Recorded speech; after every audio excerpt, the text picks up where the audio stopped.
Conrad సాంగ్మా నాకు మిత్రుడు కాబట్టి ఫోన్ చేసి మరి ఏం అద్భుతం కట్టినారా కేసీఆర్ గారి విజన్, మీరు గవర్నమెంట్లో లేకపోవచ్చు కానీ మీ పరిపాలన ఫలితాలు ఇంకా కనబడతానే ఉన్నాయి, అద్భుతంగా ఉందని చెప్పి మరి ఇవాళ కాన్రాడ్ సాంగ్మా లాంటి నాయకులు మాట్లాడుతున్నారు. సూపర్ స్టార్ రజనీకాంత్ ఏమన్నాడు హైదరాబాద్కి వచ్చి, ఇది హైదరాబాదా న్యూయార్కా అన్నాడు, యాదికుందా? ఫాక్స్కాన్ చైర్మన్ ఏమన్నాడు, ఇది ఇండియానేనా అన్నాడు. గట్ల ఆశ్చర్యపోతుడు తెలంగాణను చూసి. నీలాంటి సన్నాసికి అర్థం కాకపోవచ్చు తెలంగాణ గొప్పతనం కానీ తెలంగాణ యొక్క ఎదుగుదల కానీ నీకు జీర్ణం కాకపోవచ్చు. నీ అజీర్తి వల్ల వచ్చిన ఇబ్బందుల్లో నువ్వు మాట్లాడుతుండొచ్చు. కానీ ఒకటి వాస్తవం, 10 ఏళ్లలో కేసీఆర్ ఒక సింహంలాగా పరిపాలించి నా రాష్ట్రం, నా సొంత రాష్ట్రం, నేను పోరాడి తెచ్చిన రాష్ట్రం అన్న దాంతో పట్టుదలతో, ప్రేమతో, దార్శనికతతో కష్టపడి పనిచేసి అందరిని ఒప్పించి మెప్పించి నిర్మాణాలు చేసిండు కేసీఆర్. నీ వల్ల నీకున్న ప్రాబ్లం వల్ల సహజంగా నిన్ను చూడంగానే పారిపోతారు, నిన్ను చూడంగానే అవమానిస్తారు, నిన్ను చూడంగానే ఒక దొంగ వచ్చిండ్రా అనుకుంటారు. అది నీ కర్మ, మేమేం చేయలేం దానికి. ఇవాళ తెలంగాణ వాస్తవంగా చెప్పాలి అంటే అప్పులు కాదు మేం చేసింది, ఎంత అప్పు అని వీళ్ళ దోస్తే అడిగిండు, ఎవరో కాదు. వీళ్ళ దోస్తు ఒక ఆయన ఉన్నాడు, చీకటి స్నేహితుడు, మాధవనేని రఘునందన్ రావు అని ఎంపీ, బీజేపీ ఎంపీ, చీకటి దోస్తు రేవంత్ రెడ్డి. ఆయనతో నేను అడిగిపించిండు, ఏంది అసలు అప్పులు ఎంత అని పార్లమెంటులో ఒక ఎంపీ గారు అడిగితే పార్లమెంట్లో కేంద్ర ప్రభుత్వం ఇచ్చిన, మీ బడేబాయ్ ఇచ్చిన సమాధానం, మీ పెద్దన్న మీ బడేబాయ్ ఏం చెప్పినల్లా, కేసీఆర్ వచ్చిన రోజు అప్పులెంత, దిగిపోయిన రోజు అప్పులెంత అంటే ఇగో ఇది, this is the total picture presented to parliament by RBI by CAG. ఏమని చెప్పారు అందులో, కేసీఆర్ గారు అధికారంలోకి వచ్చిన రోజు 72,000 కోట్ల అప్పు రాష్ట్రం నెత్తి మీద ఉన్నది, కేసీఆర్ దిగిపోయిన రోజు 3,50,000 కోట్ల అప్పు, total public det of Telangana. ఇది పార్లమెంటులో సాధికారంగా కేంద్ర ప్రభుత్వం రిజర్వ్ బ్యాంక్ని అడిగి ఇచ్చిన లెక్క. నీ ఇప్పుడు అందులో ఏంటంటే విషయం, మేము వచ్చిన 72, మేము దిగిపోయిన నాడు 3,50,000, మరి అంటే ఎంత కేసీఆర్ చేసిన అప్పు, 2,78,000 కోట్లు. కానీ నీ పరిస్థితి ఎట్లుంది, నీకు వాస్తవాలు బయటకు వస్తే నీకు నచ్చలేదు, అందుకే నోటికొచ్చినట్టు ఎంత వస్తే అంత, ఒకరోజు 6 లక్షల కోట్లు అంటాడు, ఇంకో రోజు 7 లక్షల కోట్లు అంటాడు, ఇంకో రోజు 8 లక్షల కోట్లు అంటాడు. మరి నీ లెక్కలు నమ్మాలనా లేక కాగ్ లెక్కలు మరి ఆర్బీఐ లెక్కలు నమ్మాలా, పార్లమెంట్లో కేంద్ర ప్రభుత్వం చెప్పింది నమ్మాలా, ప్రజలు ఏది నమ్మాలా ముఖ్యమంత్రి చెప్పు. తెల్లారు లేస్తే వెనకటికి ఎవడో మొహం బాలే తద్దంబలు కొట్టుకున్నట్టు నీకు పరిపాలన చేతగాక గత ప్రభుత్వం మీద ఇంకెన్ని రోజులు ఏడుపుల్ని, ఎన్ని అబద్ధాలంటే నేను ఒకటే వేదిక ఇద్దరు ముఖ్యమంత్రి ఉప ముఖ్యమంత్రి నెంబర్ 1 అండ్ నెంబర్ 2. నెంబర్ 1 అంటాడు 30 నెలల్లో 1,75,000 కోట్లు ఖర్చు పెట్టిన రైతులకని నెంబర్ 1 సీఎం అంటాడు. అదే వేదిక మీద మరో ఒక 5-6 నిమిషాల తేడాలో ఉప ముఖ్యమంత్రి గారేమో 1,56,000 కోట్లు అంటాడు. అంటే వాళ్ళకే అబద్ధాల్లో కూడా పొంతం లేదు.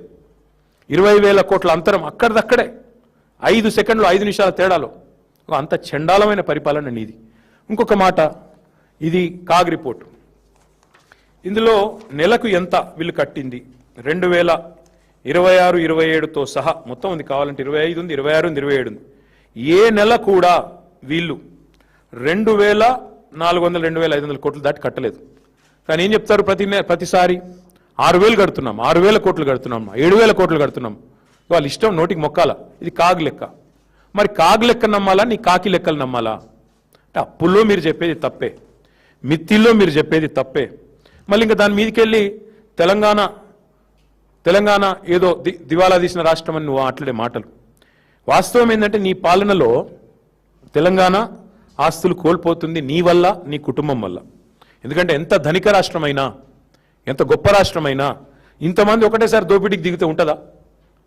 7 అన్నదమ్ముళ్ళు, ఆయన పొంగు లూటి, పక్కకెళ్ళి ఇంకా వేరే లూటి, ఒకరు కాదు 10 మంది ఒక దండుపాలెం ముఠాలాగా తగులుకుంటే ఎంత పెద్ద రాష్ట్రమైనా, ఎంత గొప్ప రాష్ట్రమైనా మీ భూదాహానికి 1,00,00,000 ఎకరాలు మీరు ప్రైవేటెడ్ లిస్టులో పెట్టి మీరు చేస్తున్న 30% లూటీకి, మిస్టర్ 30%లు, మినిస్టర్ 30%లు, మీ లూటీకి, నీ బెదిరింపులకి చివరికి మీ పరిస్థితి ఎట్లా ఉందంటే, మీ సొంత మంత్రుల కుటుంబ సభ్యులు చెప్తున్నారు కదా, పారిశ్రామికవేత్తల తలకు తుపాకులు పెట్టే దిగజారుడు సంస్కృతి ఇవాళ ఈ రాష్ట్రంలో తెచ్చిందేవాడు రేవంత్ రెడ్డి కాదా?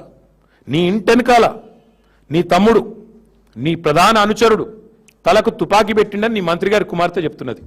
That is the state of Telangana, that is the fate of Telangana under Revanth Reddy.